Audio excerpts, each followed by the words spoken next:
Yaxşımızla ekran aldığında qeyrindaşlarım uzundan boyan meni qo'llayotgan, kuylarimga quloq solib anglab, yangi kuylarimga tashna bo'layotgan azizlar, mushu vaqtinglar xayrlik bo'lsin. Yosh naqshchi do'stimlar, qeyrindaşlar, shafaat Osmondan sizlarga cho'nqur salom, oliy ehtirom. Dunyoda ota-onadan ulug', qadrli ham suyimlik, aziz inson bo'lmamiz kerak. Biz farzandlar ota-ona uchun hech qanday ish qilib berolmadik. Ba'zi xizmat tufayli, ba'zi aldirashlik tufayli endi bo'lolmadik.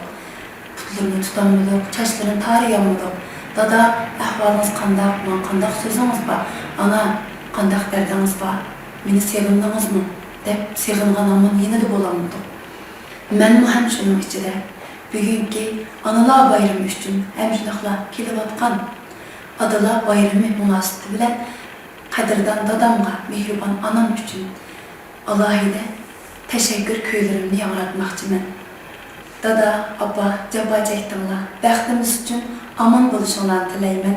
Hem şunaqla ekran aldıdaki ve barca dünyadaki söyümlük ata-analarının bayramını mübarekleymen. Analar bayramılar mübarek olsun. Adalar bayramılara mübarek olsun. Teşekkür köylerim sizler bilen billah. Rahmet.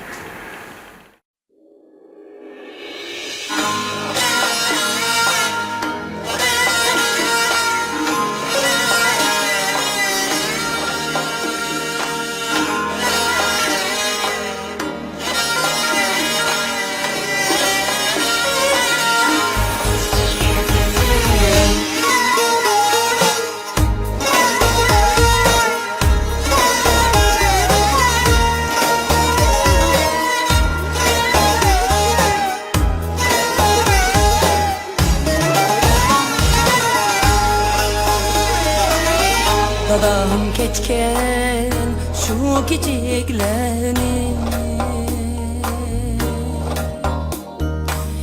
Keçelmeydi uçurgan insan